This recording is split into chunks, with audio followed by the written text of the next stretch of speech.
یہ تقویٰ ہے۔ حضرت علی المرتضیٰ فرماتے ہیں کہ اپنی عبادات پر اعتماد نہ کرنا تقویٰ ہے۔ اور حضرت عمر فاروق کا عمل ہمارے سامنے موجود ہے کہ عید کے دن رو رہے تھے، چھوٹی عید کے دن۔ اس نے پوچھا آج تو ہر کوئی خوش ہے اور آپ رو رہے ہیں؟ کہا مجھے نہیں پتا کہ میرے روزے قبول ہوئے ہیں یا کہ نہیں، اگر قبول ہوئے تو پھر میرے لیے خوشی کی بات، اور اگر قبول نہیں ہوئے تو میرے منہ پہ مارے گئے، اس لیے میں چونکہ قطعاً جانتا نہیں اس لیے رو رہا ہوں کہ پتہ نہیں میں کن لوگوں میں سے ہوں۔ حضرت بایزید بستامی سے کسی بڑھیا نے پوچھا تھا حضرت ایک مسئلہ تو بتاؤ۔ پوچھا کیا؟ کہا میرے گدھے کی دم اچھی ہے یا آپ کی داڑھی اچھی ہے؟ آئے مجھے کوئی یہ مسئلہ پوچھ کے تو دیکھے پھر جائے کہاں۔ بایزید بستامی سے بڑھیا نے پوچھا آپ کی داڑھی اچھی یا میرے گدھے کی دم اچھی؟ ناراض نہیں ہوئے، بگڑے نہیں، آنکھوں سے آنسو ڈھلنے لگے۔ کہا تیرے سوال کا جواب فی الحال میرے پاس نہیں ہے، جب میں مر جاؤں گا تو پھر میرے پاس جواب ہوگا، پھر تو مجھے کیسے مل پائے گی۔ بایزید بستامی کا انتقال ہو گیا، بڑھیا کے خواب میں آئے۔ کہا حضرت میرا سوال اسی جگہ پہ کھڑا ہے۔ کہا اللہ کا شکر ہے میری داڑھی تیرے گدھے کی دم سے ہزاروں درجے بہتر ہے، چونکہ میرا خاتمہ ایمان پہ ہو گیا۔ تو جب تک یقین نہیں ہو جاتا کہ میں کن لوگوں میں ہوں اتنی دیر تک یہ ظاہر انسان کا اندر بے چین رہتا ہے۔ بڑے سخت معاملے ہیں آخرت کے۔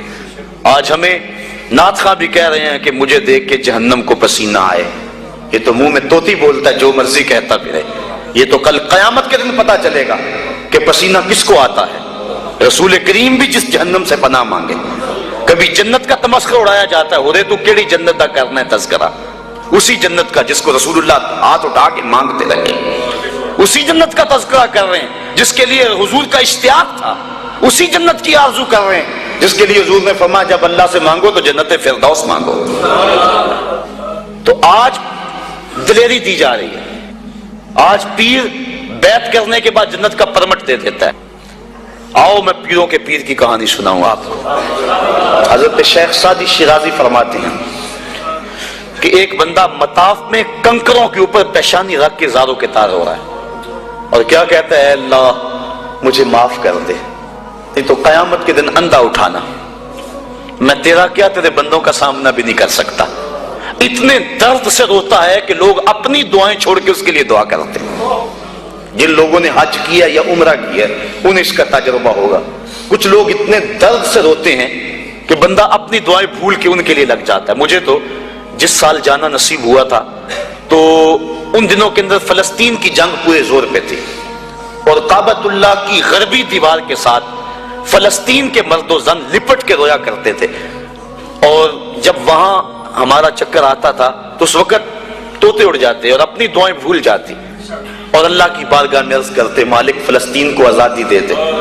یہ کسی کا باپ اس کے سامنے کٹا ہوگا، کسی کی گود سے اس کا لال چھوڑ کے ان کے لیے دعائیں کرنے لگ جاتا، فلسطین کی آزادی کے لیے دل تڑپتا، پھر کشمیر کی طرف، آذربائیجان کی طرف، کابل و قندھار کی طرف، دشت لیلا کی طرف اور قلعہ جنگی اور تورا بورا کی طرف اور موصل و تقرید کی طرف اور کوفہ و بغداد کی طرف انسان کا دل جاتا کہ وہاں کیا کچھ ہو رہا ہے، اور انسان اپنی دعائیں چھوڑ کے امت کے لیے رونے لگ جاتا ہے۔ تو وہ اتنے درد سے روتا ہے کہ لوگ اپنی دعائیں چھوڑ کے اس کے لیے کہتے ہیں یا اللہ اس بیچارے کو معاف کر دے۔ ایک بندہ تو چھوڑ چھاڑ کے کھڑا ہی اس کے سامنے قریب کھڑا ہو گیا اور کہتا ہے مالک اسے معاف کر دے، مالک اسے معاف کر دے۔ کافی دیر کے بعد وہ شخص جو روتا تھا اٹھ کے جانے لگا۔ اس کو تجسس تھا کہ میں دیکھوں تو صحیح یہ کون ہے اور اس کو تسلی بھی دوں کہ اللہ بڑا کریم ہے تجھے معاف کر دے گا۔ جب اس نے جھک کے جھانک کر دیکھنا چاہا تو چیخیں نکل گئیں، کیوں کہ فائزہ ہوا شیخ عبد القادر جیلانی، یہ زاروں کے تار رونے والا وقت کا غوث شیخ عبد القادر جیلانی۔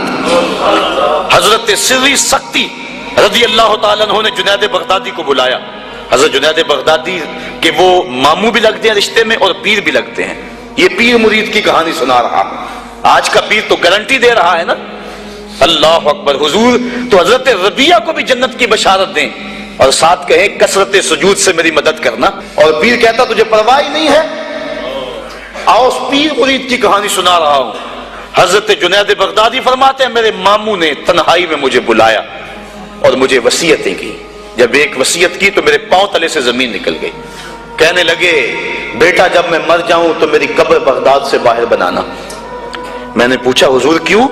فرمانے لگے میری بدعمالیوں کی وجہ سے کہیں بغداد کی مٹی میری لاش کو قبول کرنے سے انکار نہ کر دے اور میں لوگوں کے سامنے رسوا نہ ہو جاؤں۔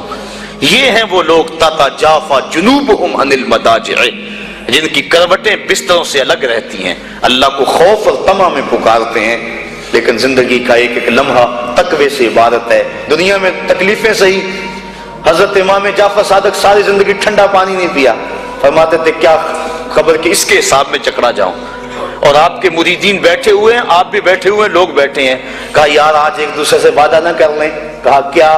کہا ہم میں سے جو بھی جنت میں جائے وہ دوسروں کو ساتھ لے کے جائے۔ غلاموں نے کہا حضور ہم آپ ہے، یہ خشیت ہے اور ٹھنڈے پانی سے بھی گریز کر رہے ہیں، 3 چیزوں کا حساب نہیں ہوگا قیامت کے دن، ضرورت کے وقت کھانا پینا، اور ستر عورت کے لیے کپڑا لباس، اور ضرورت کا مکان، ان 3 چیزوں کا حساب نہیں ہوگا۔ اس کے علاوہ جو بھی نعمت اللہ نے دی ہے ثم لتسألن یومئذ عن النعیم، اللہ قرآن میں کہتا ہے ہر نعمت کے بارے میں پوچھا جائے گا۔ تو صاحبو جن لوگوں نے اس بات کا خیال رکھا کہ ہمارے رب نے ہمیں پوچھنا ہے اور ایک ایک بات کا ہم نے جواب دینا ہے، یہ بات درست ہے کہ اللہ اپنے فضل سے معاف کرے گا، لیکن سحری کے وقت اٹھ کے سسکیاں بھرنے والا اور رات شراب خانے میں گزارنے والا کیا قیامت کے دن ایک صف میں کھڑے کر دیے جائیں گے؟ یہ کیسے ہوگا؟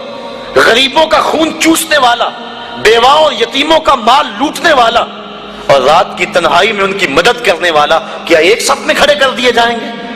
ایسا کیسے ہو سکتا ہے؟ تو صاحب وہ تقوی ہے کہ انسان اپنی زندگی کے ایک ایک قدم کو بچا بچا کے رکھے کہ میں اللہ کی ناراضگی سے بچ جاؤں، اور دنیا کو اس نے مشکلات میں ڈال دیا۔ آج کہتے ہیں دین پہ عمل کرنا بڑا مشکل ہے، جو بندہ دین پہ عمل کرنا چاہتا ہے اللہ قرآن میں سورۃ الاعلیٰ میں فرماتا ہے مشکل نہیں، ہم اس کے لیے آسان بنا دیتے ہیں۔ چلو لوگوں کے لیے مشکل ہی صحیح، لیکن اس نے مشکل میں یہ زندگی کاٹ لی، اور دنیا ہے بھی، دنیا سجن المومن، مومن کے لیے ہے بھی قید خانہ، لیکن جب قید سے چھوٹا پھر کیا ہوا؟ اللہ کی رحمتیں بڑھ کے اس کا استقبال کر رہی ہیں، پھر گروہوں کے اندر وہ جنت میں جائیں گے اور فرشتے کہیں گے سلام ہو تمہیں کہ تم نے زندگی اچھے ڈھب سے گزاری ہے، اب جنت میں آ جاؤ، تم اس جنت سے کوئی نکالنے والا نہیں ہے۔ اور وہ کہیں گے اللہ تیری تعریفیں اور تیری خوبیاں، تو نے جو وعدہ کیا تھا آج واقعی تو نے سچا کر دکھایا ہے۔ اور پھر جنت میں ان کو گوناگون نعمتیں دی جائیں گی، اور جنت میں مائے معین ہوگا، حوض کوثر ہوگا، سلسبیل ہوگا، کبھی وہ حوروں سے جام پیئیں گے، کبھی وہ غلمانوں سے جام پیئیں گے، لذت تو بڑی ہوگی، لیکن ایک لذت کی کہانی اللہ نے قرآن میں سنائی، ہمیں ایک وقت ایسا بھی پھر آئے گا وَسَقَاهُمْ رَبُّهُمْ شَرَابًا طَهُورًا، ان کا رب انہیں خود شراب طہور پلائے گا کہ تم نے میرے لیے چھوڑا، دنیا کی شراب تو نہیں پی لو، میرے دست قدرت سے شراب پیو۔ تو وَسَقَاهُمْ رَبُّهُمْ، نہ حوروں کے ہاتھوں سے، نہ غلمانوں کے ہاتھوں سے، نہ کسی اور کے ہاتھوں سے، وَسَقَاهُمْ رَبُّهُمْ۔ پھر دنیا کی تکلیفیں یاد رہیں گی جب مالک شراب طہور پلا رہا ہوگا۔ تو یہ ہے زندگی، اپنی زندگی کو اس ڈھب سے گزاریں کہ آخرت کی زندگی بہتر ہو جائے جو نہ ختم ہونے والی ہے۔ کار ما آخر شدو آخر زما کار نشد، مشتخا کے ما